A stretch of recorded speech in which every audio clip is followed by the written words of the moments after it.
Welcome back, dear listener. As promised, we pick up in our historical learning of humanity, beginning with the Nova Terra Interregnum, Sietia mid-M34, late M35. The Nova Terra Interregnum is also known as the time of the Twin Empires, and was a troubled period in imperial history when the Imperium of Man fractured for a time into warring factions for over 900 standard years during the mid-34th through the late 35th millennium. During this period, the rebellious Council of Nova Terra dismissed the authority of the High Lords of Terra and claimed separate rule over the Imperium's Segmentum Pacificus. During the dark days of the Nova Terra Interregnum, division and civil war fractured the Imperium into a number of different warring factions. The Adeptus Mechanicus was also affected during the Interregnum by division and internal warfare brought about by doctrinal differences and competing centers of power. One of the most discordant of these conflicts was the Moirai Schism, which occurred sometime in the 35th millennium. A dogmatic battle between the Martian orthodoxy of the standard cult Mechanicus and a far more radical creed based upon the prophetic writings of a triad of tech mystics from the minor forge world of Moirai. The Moirai Schism was one of the most divisive and widespread doctrinal conflicts to afflict the Adeptus Mechanicus since the Horus Heresy. Moirai was eventually reduced to a cinder by the Fabricator General of Mars's rectification fleet.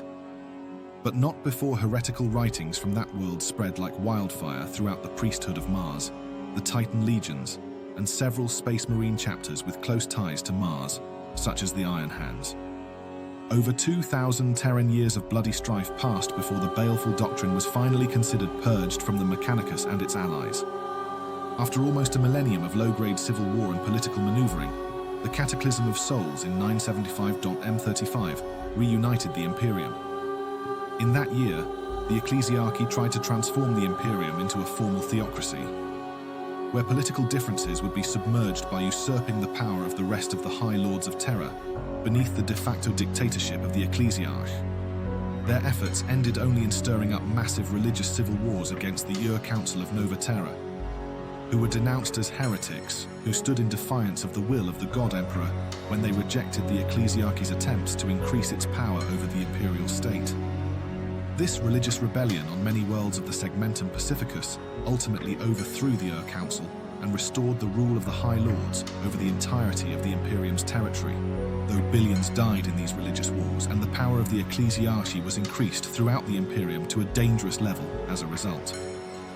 In 980 M35, the galaxy suffered from the onslaught of the massive Hrud Rising. In 991 M35, the 21st founding of the Adeptus Astartes, later known as the Cursed Founding, was raised. This was the largest founding of Space Marine chapters since the second founding following the Horus Heresy. It took place shortly before the start of the Age of Apostasy. Upon the world of Inculaba, a secret genolab was the site of the secret project known as Homo sapiens novus, where Mechanicus genitals attempted to perfect and remove the existing identified deficiencies in flawed Astartes gene seed, and ultimately begin the production of new and improved Primarch-like Space Marines. But their project was doomed to failure, as the genitors proved far less skilled in the genetic sciences than the Emperor of Mankind and his ancient scientists of the Biotechnical Division. Instead, their efforts resulted in the development of seriously flawed gene seed that was used to craft the organ implants for the new chapters. Worse still, some of these chapters later developed unexpected genetic idiosyncrasies, mutations that strained the tolerance of the Inquisition and threatened the chapter's survival. The most seriously afflicted chapters suffered the wrath of the Grey Knights after they were called in by the Inquisition to expunge the threat. Some escaped this fate and fled, eventually turning traitor and swearing themselves to the service of chaos. In 104 to M36, the War of Recovery unfolded when patchy reports of technological wonders on the planets of the Mortuum chain reached Mars, hoping that it might be possible to recover new STC database fragments believed to exist in the region. The Adeptus Mechanicus launched an expedition which began an escalating war that lasted for over a standard century. Aided by the advanced weaponry they recovered, the forces of the Mechanicus freed the human colonies of the region from Xenos occupation, and several first-generation copies of STC databases concerning certain technologies were returned in triumph to Mars. Age of Apostasy, M36. foreshadowed by the deep political divisions that had defined the Nova Terra Interregnum. A new age of dissent and power struggles consumed the Imperium in the 36th millennium. Zeal eclipsed reason, and misrule reigned supreme. The word of the Emperor was subverted wholesale by corrupt ideologues, each struggling to usurp total control of the Emperor's realm for themselves. This era is known as the Age of Apostasy, a time of brutal imperial civil war and tyrannical repression, and is considered to be one of the bloodiest eras within the Imperium's history after the Horus Heresy. Around 200.M36, the Age of Apostasy is marked by the start of the Reign of Blood, when the High Lord Gogavandir, an insane tyrant, became both the ecclesiarch of the Adeptus Ministorum and the master of the Adeptus Administratum through bribery, blackmail, coercion and murder. During Vandire's reign of blood, multiple wars of faith were fought as Vandire attempted to gain full political control of the Imperium. The reign of blood lasted for 70 Terran years before a messenger delivered the news that heralded its end. On the world of Dimamar, a man named Sebastian Thor and his ancient sect of the Imperial cult, the Confederation of Light, denounced High Lord Vandire as a traitor to the Emperor. The Confederation of Light was the rebirth of an ancient sect of the Imperial cult that had once stood as a rival to the Temple of the Savior Emperor that became the heart of the Adeptus Ministorum.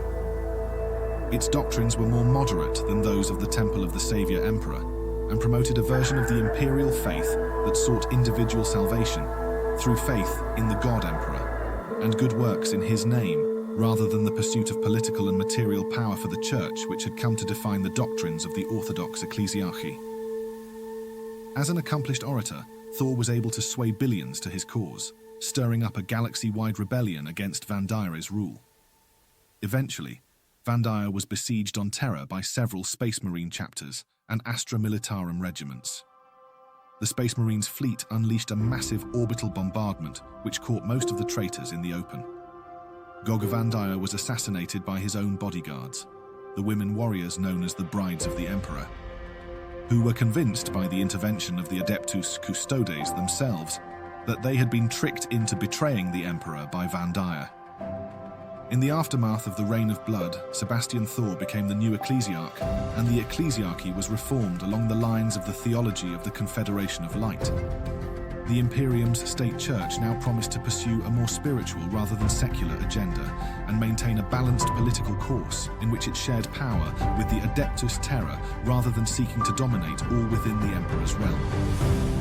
Some resistance among believers in the old Temple of the Savior Emperor orthodoxy remained, and these individuals went on to form a hidden resistance to the reformed imperial creed known as the Temple Tendency.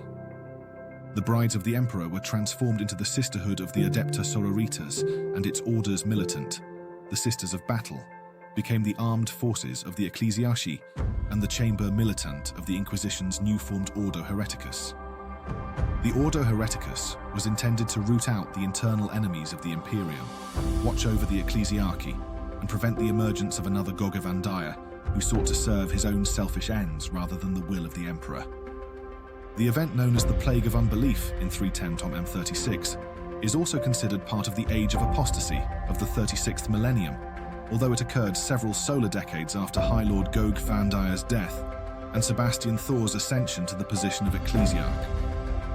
Many false prophets appeared throughout the anarchic Age of Apostasy, some little more than madmen leading rebel armies, others spiritual demagogues who commanded entire worlds and sector-spanning armies.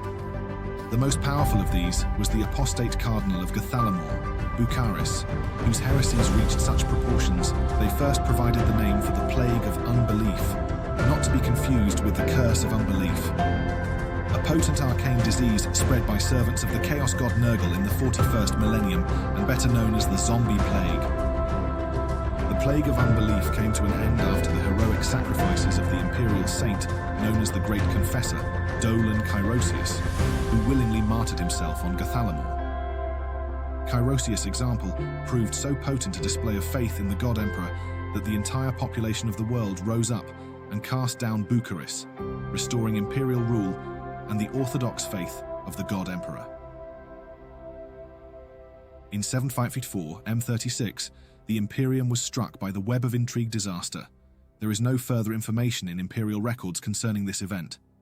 In 989 M36, As the Eye of Terror and other warp rifts visibly expanded, the tech priests servicing the Golden Throne demanded an increase in the number of psychers needed to fuel the Emperor's growing appetite to successfully power the Astronomicon. The black ships increased in number and the frequency of their voyages to collect their tithes of psychers from across the Imperium. According to some records, from this time onwards, 4 times the number of psychers are sacrificed daily to maintain optimal levels of power to the Golden Throne and the Astronomicon. That shall conclude today's lesson. I hope you are as excited to learn about our next session's subject, the Age of Redemption, as I am. Until then, may today's lesson give you much to ponder.